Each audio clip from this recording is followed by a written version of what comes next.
Welcome back, Troglodytes, to your daily dose of guitar information, the Trogly's Guitar Show. Today we're going to learn about the Jaguar Stratocaster. This was part of Fender's Parallel Universe series in 2018. In case you missed some of these other reviews and demos where I've documented some of the other ones, it was a 9-guitar run where they basically just mix and match their flagship models that were released throughout the year in 2018. But this year, 2020, they're actually doing a version 2 where they're coming back to this idea. But let's go ahead and learn a little bit more about this. So as the name implies, this is a Jaguar built within a Stratocaster's body. But what I personally really love about this undersung model is it's, not necessarily a 50-50 blend. It takes characteristics of both of the guitars and kind of mixes and intertwines them in like a different way than all the other ones. So for example, a Jaguar typically only has 2 pickups. You got your neck pickup and your bridge pickup. But this one, it gives you 3 Jaguar pickups coming off of the Stratocaster. But you still have the fancy circuitry up here, as well as your tone and volume controls and the output jack there, as well as another blending here. So instead of your normal pickup sliders here, they actually have a Strat style switch, which has a Telecaster style knob on the top. And to make things even crazier, you actually have Mustang saddles on this. So this guitar is just a beautiful blend of so many things. The neck comes from a Jaguar. I've never actually really noticed the difference between the headstocks of a Stratocaster and a Jag. But even though it has the neck of the Jaguar, it has the scale length of a Stratocaster at 25.5 instead of the 24 inches. But you still have the Jag style tremolo unit here, and they decided to change up a few of these other things. So we'll go over that a little bit more on the workbench, but what are my first impressions of this thing? To be honest with you guys, I never really thought that highly of the Jag Strat from stock photos. I'd never seen one in person until I unboxed this one, and my first impressions were always, it's too red, too much red going on. But once you get it out of the box, you realize that this is not just a red finish, it's candy apple red, so it is slightly metallic. So depending on your light angle, it's either a dark red or a bright red, and that really contrasts well with this really dark tortoiseshell colored pick guard. The other thing you don't see in stock photos is these metal plates. They're reflecting light all over the place. So you got like 1, 2, 3, 4 reflector plates here. And then on top of that, the Jag pickups actually have these like teeth along the sides of them that really complement this guitar even more. So between the slightly metallic finish and the shininess of the chrome plates, you also have a dark neck on this. So it's a vintage aged lacquer here. And you heard me right, this is lacquer, a nitro lacquered finish Fender, so this is going to age really cool. So how does it feel to hold this thing? To be honest with you, it does not feel like a Stratocaster at all, despite, having the Stratocaster contours and all that. It is such a body-heavy instrument. It's like, what is this thing? I've never actually played a Jaguar before. Well, a traditional one anyways. I had one of those modified HH versions. But honestly, it feels like I'm playing some weird, strange 60s, 70s Tiesco type thing. That's the vibes I get from this thing. So I kind of dig it in that aspect as well. But one of the larger complaints that you'll see online about this guy is the toggle switch location of this thing. So yeah, if you like to strum over the neck pickup, you're gonna hit that. So you might not like this guitar for that reason. In a Jag, they're just little slider switches, so you never had that issue. So that's something new. That's a problem that they created. I didn't notice it too much while playing, but I can definitely see, depending on your playing style, how you might not like this. Something else I feel that they didn't do justice with this thing is the name. This is a common theme that I talk about on these videos of the original Parallel Universe series. So the Stratocaster and Telecaster, instead of just being called a hybrid, it could have been called something like the Stratella. This one should have been called the Straguar, because that is infinitely cooler and would have made me want to buy one of these. Because when you're trying to sell a high-end instrument like this, you kind of got to get emotional with your buyers. If you just call it a Jaguar Strat, that's not special. If you tell me I can buy the limited edition Straguar, I'm going to say that's such a crazy name, I'll buy it. So it's a pretty cool, quirky little guitar here, but let's go ahead, throw it on the workbench, and take an individual look at its parts and specs. I feel bad for whoever has to make these things at the factory. From the thousands of screws that you have to put in place to all the complex wiring. But let's go ahead and take a look at this stuff. So normally this would be your rhythm lead circuit in a regular Jaguar, but they've actually changed it up a little bit here. So this only works when you're in the middle position of your pickup selector. And what happens when you have it on, which I believe is this way, up is off, down is on, that it is switching between having all three pickups on versus just your neck and bridge. So this way you can actually get all the pickups in all the different combinations utilizing the now 5-way toggle switch like you find on a Stratocaster. So neck, neck middle, middle, middle bridge, and bridge. Now you can also get just those two and then all of them on. So every position is possible. It's kind of like just a really complicated S1 switch. And then this right here is just a tone control for just your bridge pickup. And here you can see the wiring for that. It's just a little wheel that's a little pot that's mounted right there. You got a capacitor on it, and then your just little switches right here. But look at all these wires. Man, this must be a real pain in the butt to do. But here we'll take a quick look at our routes. It seems most metallic finishes always get that build up in the finish. But now let's take a look at one of these Jaguar pickups. So it's a taller single coil than normal, and this is what I was talking about earlier. They considered this the claw. Now, the reason why it is like this is apparently it reduces the hum of the pickups and it concentrates the magnetic field, because you technically don't even have to have that on the other side. It's just kind of grounded off right there, and then the wires come out of the pickup portion itself. So it's just kind of an interesting single coil that just mounts directly to the body with some screws. And you have these foam blocks here that kind of help you set the height adjustment. So the tighter you put the screws, the lower it goes. As you loosen them, then it comes up. And that's true for all three pickups here. And as far as modding potential, if you wanted to put Jazzmaster pickups in here, or if you want P90s or humbuckers, yeah, you're going to have to route out some additional wood. Now, we've already talked about the function of this, but traditionally in a Jaguar, it would be switches like this. There would be 3 of them, and those would activate your neck and bridge pickups, because remember, you traditionally don't have this third one. And then the third switch would traditionally be your tone cut. But to make matters worse for whoever has to wire this up, jeez, I could never figure this out. There's too much going on. And I thought a Les Paul was hard to wire. But here we just have a master volume, master tone with your output jack on the front. I really wish they would have found a way to do the recessed output jack, kind of like a Stratocaster, or maybe even put it on the side, because I don't like them when they're on the front there. But here's what those guys look like. Looks like 250K pots in here. And wow, they don't route that much out for that. And then underneath here, this is where your trem goes. Now, it's only taken me tearing apart, 2 or 3 Jazzmaster style guitars that has these on it to fully understand them. So this is a locking mechanism. When it is pressed down, you can no longer pull the bar up, but you can still push it down. Whereas if you put it in the up position, it unlocks it, and now you can go both ways. That's kind of interesting. This one has paint on it, but here you can see how that assembly works. And inside this cavity, we have a giant P, and then you can see where it's grounded off right there. And then I thought this was interesting. So I thought for sure that this would be a silver thing. That's usually what Gibson uses because they had trouble with the gold. But I guess Fender uses gold for their candy apple red, or who knows, maybe it just varies. But you can see that exposed, and I'm wondering if there's actually a reason that they exposed it right there. Maybe it has something to do with grounding, I don't know.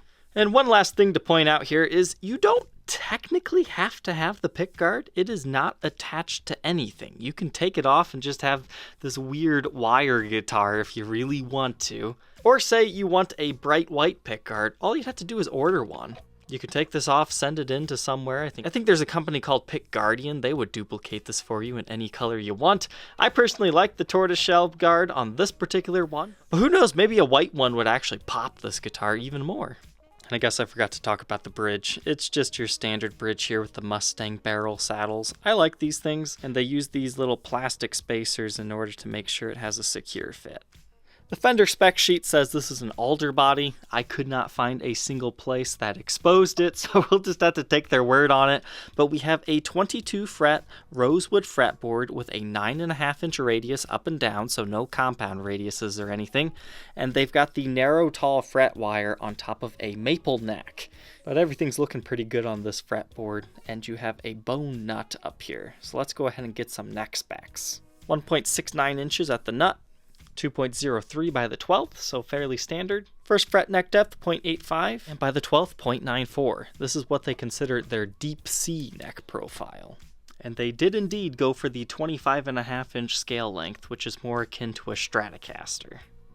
Moving on here, we have a biflex truss rod with access up here, so you don't have to mess with the heel or anything like that. And you've got the Jaguar styled headstock. From my untrained eye, it just seems like it gets a little bit more of a whoop right there instead of the Stratocaster, which kind of cuts off a little bit quicker. But we've got one string tree here and Fender locking tuners. Now it's time to put this thing back together again. All right, we're all back together here. One small thing I did want to mention on the neck that I missed earlier is since they tinted the lacquer, the edge of the frets are actually golden as well. It's kind of a cool little visual effect, but at the same time, I feel like it shouldn't be like that. And the other thing is, since it's a tinted lacquer, it kind of makes it hard to see the side dot inlays. I wish they would have masked those off somehow.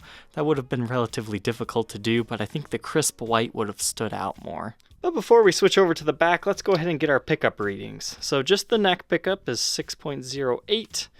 Those two together, you get 3.15. Just that is about 6.3. These two, you're going to get about half, 3.15, and then the bridge, about 6. So these are pretty hot single coils. And then remember, in the middle position, regularly, it's 6.3, but if you activate this switch, I believe we now have all 3 on.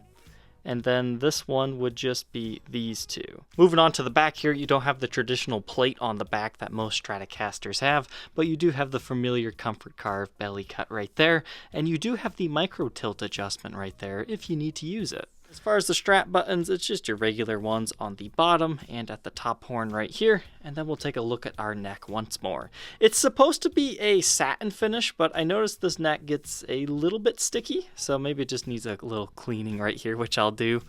Oh yes, that is a million times better. If you ever get one of them sticky necks, here's what I suggest. I use this Virtuoso premium polish stuff. I just find, putting a little bit of polish on a cloth or even a really nice paper towel, that's not going to scratch it up. You just rub it up and down for a couple of minutes and yeah, that becomes buttery smooth. That's nice. And then we have our locking Fender tuners. Honestly, I don't like locking Fender tuners. For whatever reason, I always break a bunch of strings trying to string these things up. I went through 4 E strings on this thing. Luckily, I didn't have any issues with the other ones, but for whatever reason, it's only Fender locking tuners that give me that issue. But this is a 2018 model. And despite not actually needing the skunk stripe, I think it gives it a cool visual appearance. Because you got the dark rosewood board, then you got the yellow lacquer over the maple, and then you got a nice another dark stripe right here. It just kind of works cosmetically for me. But this guitar weighs 8 pounds, 11.2 ounces. That's crazy for a Stratocaster. And it's all in the body from especially the tremolo unit, that's pretty bulky. You get all the additional metal parts. It's just a pretty heavy guitar in general. But let's go ahead and plug it in and hear how she sounds.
my final thoughts on the Strag now that we've seen everything about it and I've played it and got to know it. I really wanted to like this guitar because cosmetically it really works for me now that I've seen it in person. But I don't really like these pure vintage 65 Jaguar pickups. Maybe it's because I've never played a proper Jag, so I wasn't really knowing what to expect with these, but it didn't quite have the neck pickup tones I was used to. It didn't quite have the bite in the bridge. It was just kind of a strange guitar. I'm not saying that this guitar is bad by any means. It definitely played well and sounded nice. It's just not quite what I was used to. Maybe I just wasn't playing it to its strengths. So if you're a fan of Jags, you're probably gonna like this guitar because, hey, you just have an extra pickup. And I'm one of those guys that just likes simple guitars. I understand what all this stuff does, but from a product demoer's view, I hate having to do like 8-10 different sounds in a guitar because it really distracts from me just getting into the guitar and playing. So while this one wasn't for me, maybe it would be for you because it is a beautiful guitar. So now that my review of the Jaguar is over, let's go ahead and review its condition if you're interested in being the next owner. Honestly, this thing's in pretty clean shape. You're gonna have some light scratches from string changes, but the frets were just polished up and the board was conditioned, so you're good to go there. And you just got some light scratches and fingerprints along these things. That's the only thing I don't like about the chrome toppers there, is it just shows fingerprints and things like that. But we'll just shine the light over here so you can see everything. And everything's looking good here. Backside of the headstock, you just got a little bit of edge wear. Nothing too crazy here. And the back of the neck is also in good shape. And then the back, I didn't notice any buckle rash or anything, but you do have a few light scratches. Thankfully, no neck pocket cracks, and we're looking good along the edges here as well. So, I mean, this is pretty much as close to new as you're gonna find, I think. But at the same time, I don't think I've ever seen anybody like seriously gig one of these things. They just kind of seem to have been collector's instruments. And because you could technically build yourself one of these out of a bunch of different parts and specs from Warmouth, but I got into a commenting debate with somebody that if you do that, yeah, you got a similar guitar, but you don't have the collectible value. So it kind of depends what camp you're in if you're actually going to want to buy one of these things. Are you a collector/collector player, or are you strictly a musician that just needs something that sounds the way it sounds and plays the way it plays? For me, a parts caster has no value, but something like this does. Let's go ahead and take a look under Blacklight. Well, the pickups glow, and that's about it. Makes it look even more like an old Tiesco now, or this is a cool angle too because your trem bar tip glows. But, you know, nothing too crazy going on here. We're just doing it to say that we did. But the neck does have a little bit of a glow, and the back is also looking good here. So yeah, good collector's condition here. This particular Strag comes in its original Fender hardshell case. It's the version that has the 3 TSA latches and a really nice handle here. And, you know, most Fender cases are universal, so you could also fit a Telecaster in here. But it comes with all this case candy, Fender sticker, a baggie for all this stuff, a few other tags, and you can tell that this one originally came from Sweetwater, and the certificate of authenticity, the only thing that really matters out of this. If you think you might be interested in being the next owner of this Jaguar Stratocaster from the original Parallel Universe series, feel free to check out that link in the description, which will take you to the Reverb for sale page. Thank you, Troglodytes, for tuning in today. Don't forget to like, comment, and subscribe, and we will see you tomorrow on the next episode. Take care.